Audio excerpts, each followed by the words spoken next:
Patpong isn't just another street in Bangkok. It's a legend. This is where Bangkok's nightlife story began. The city's oldest and most talked about district, shaped by decades of history, change, and contradiction. Behind the neon lights, Patpong is more than what most people assume. It's a place where night markets, nightlife culture, and untold stories overlap, and where expectations often don't match reality. In this video, we're going to break it all down. What Patpong really is, how it works today, and why it's still one of the most misunderstood nightlife areas in Bangkok. No myths, no exaggeration, just a clear, honest explanation. If you want to follow along or explore it yourself, check the Google Map link in the description. It'll help you understand the layout and navigate the area without confusion. And if you want to go deeper, beyond what any single video can cover, the Lazy Nomad VIP Telegram is where that happens. That's where we share deeper insights, real experiences, practical tips, and help from travelers who are actually on the ground. You're not navigating it alone. Let's dive into Patpong and see it for what it really is. Welcome to Lazy Nomad. You're the hardest working lazy explorer of Southeast Asia's night scene. We venture into the neon wilderness so you can enjoy the adventure from the comfort of your couch. From the electric avenues to the hidden corners of nightlife unknown, Lazy Nomad braves the buzzing streets and sultry sounds to bring you the most captivating walking tours and cultural deep dives. With a blend of humor, insight, and the occasional lazy detour, we're your authoritative guide to the nocturnal wonders of this vibrant region. Remember, in the world of Lazy Nomad, every night is an adventure waiting to be lazily explored. Our motto is, working tirelessly so you don't have to, unless it's to hit the subscribe button.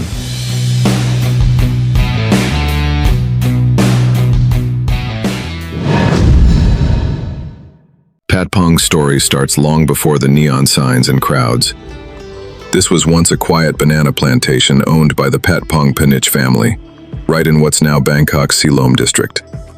As the city grew into a major business hub, the family began carving out roads and leasing spaces, and without realizing it, they set the stage for something Bangkok had never seen before.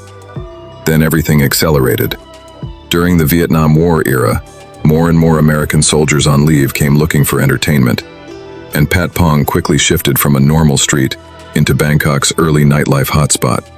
The go-go bar culture people associate with Patpong today took shape during this period, and the district's reputation started to spread far beyond Bangkok. But here's the part most people don't understand. Patpong didn't just become one thing.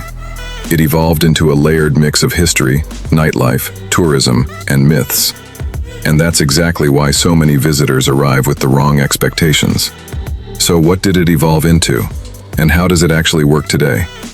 I'm going to break it down step by step. Fast forward to today, and Patpong is still very much alive, just in a different form. Everything here now revolves around two short streets, Patpong Soi 1 and Soi 2, and understanding the difference between them makes the whole area much easier to navigate. Soi 1 is where most people start. This is where the night market takes over after sunset, with stalls lining the street and street food filling the air. It's busy, public, and approachable, more of a warm-up than the main event. Many visitors come here without even realizing they're already inside a nightlife district. Soi 2 is where things change. The market fades away, the lights get brighter, and the focus shifts fully to nightlife. This street is home to some of Patpong's most well-known venues, and the atmosphere is more intense and more concentrated. This is where Patpong's reputation really comes from. The key thing to understand is this. Soi 1 sets the scene, Soi 2 defines the experience. Patpong may have evolved over the years, but this contrast is still at the core of how the district works today. Patpong isn't built around a single type of nightlife. Instead, it offers a mix of venues, each with a very different atmosphere and purpose. And understanding these differences is key to avoiding confusion. At the center of Patpong's identity are its go-go bars. These venues are fast-paced, brightly lit, and built around stage-based entertainment combined with table service. Drinks here often include what are commonly called lady drinks, which are part of how the system works.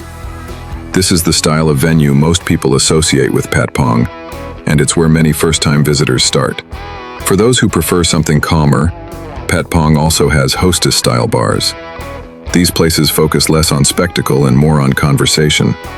The atmosphere is quieter, more relaxed, and designed for social interaction rather than constant activity. It's a different pace, and for some visitors, a more comfortable entry point. You'll also find themed and modern bars that blend elements of nightlife with club-style music and lighting. These venues tend to feel more contemporary and are popular with visitors looking for something that sits between a bar and a nightclub. Finally, Patpong is known for a few ping pong shows that are often promoted by street touts. These places are controversial and frequently linked to tourist complaints, usually related to unclear pricing. If you're curious, approach with caution, and if something feels off, it probably is. The most important thing to remember is this: not all bars in Patpong are the same, and knowing what you're walking into makes a huge difference in how the night goes. If you've been here before, which type surprised you the most? Let me know in the comments. To truly understand Patpong's nightlife, it's important to know how the scene actually works, the unspoken rules, the expectations, and how everything fits together inside the bars. Most confusion, bad experiences, and unnecessary problems come from not understanding these basics.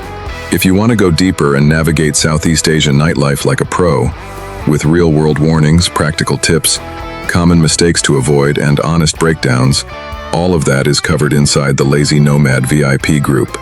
That's where we share deeper insights, real experiences, and up-to-date information, and where you can also get help directly from like-minded travelers who've already been there. If you're serious about understanding nightlife the right way, the link is in the description. Soi 4 has a very different energy compared to the rest of Patpong, and that's intentional. This area has long been known as a hub for Bangkok's LGBTQ nightlife, with its own rhythm, crowd, and atmosphere. The vibe here is more social and expressive. You'll notice open front bars, louder music, and a crowd that's comfortable, confident, and here to enjoy the night on their own terms. It's less about curiosity tourism, and more about community and celebration. This part of Patpong attracts a mix of locals, expats, and travelers who already know what they're looking for, or who are simply open to experiencing a different side of Bangkok nightlife. If this scene aligns with you, Soi 4 can be a fun, welcoming stop. If it's not your thing, that's fine too. Patpong offers multiple styles within just a few minutes walk.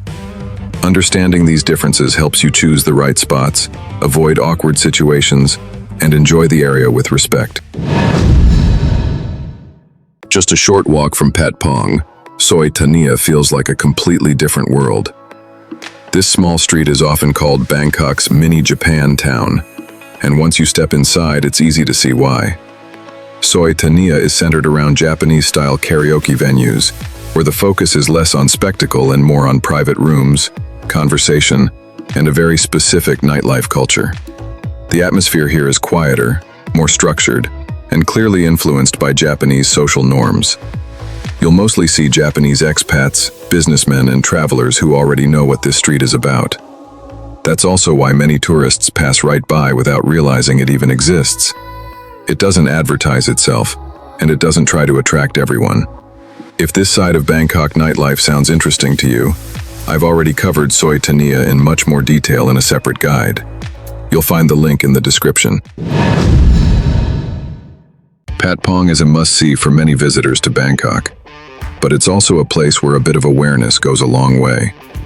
The nightlife here is vibrant, but some practices are well known, especially around certain ping pong show bars, where tourists are sometimes lured by low prices and later hit with inflated bills. The safest approach is simple. Always confirm prices up front and stick to reputable venues. Pricing isn't the only thing to watch out for. In crowded areas like the night market and busy bars, pickpocketing can happen.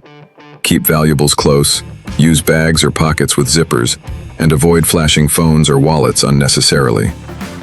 When using ATMs, it's better to choose machines inside banks or well-lit locations, rather than outdoor ones late at night. Another important rule is to never leave your drink unattended. It sounds basic, but it's one of the easiest ways to avoid problems. And when it's time to head back, using a ride-hailing app like Grab is generally safer than flagging down a taxi, especially late at night. Most of all, trust your instincts. If something feels off, it usually is. Patpong's long history is part of what makes it interesting, but understanding how it works and staying alert will help you experience it safely and responsibly. Patpong is a place of contrasts. History and modern Bangkok meet here. A busy night market on one side, quieter and more hidden nightlife on the other. It's not the loudest district and it's not the wildest, but it's one of the most misunderstood.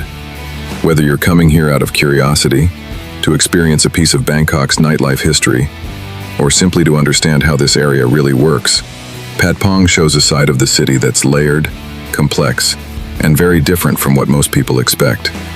If you're planning to explore Bangkok at night, check the Google Map link in the description. It will help you navigate Patpong and the surrounding nightlife areas without confusion. And if you want to go deeper than any single video can offer, the Lazy Nomad VIP Telegram is where that happens. That's not just extra content, it's a community. Real travelers, real experiences, up-to-date insights, warnings, and practical advice from people who are actually on the ground across Southeast Asia. You're not navigating it alone. If this video helped you understand Patpong better, subscribe to the channel for more honest, explained guides like this. And if you've been here before, share your experience in the comments. It helps other travelers see the full picture. Thanks for tagging along with Lazy Nomad. Until our paths cross again in the neon-lit streets of Southeast Asia, keep exploring, but always keep it lazy. Good night, and see you on the next adventure.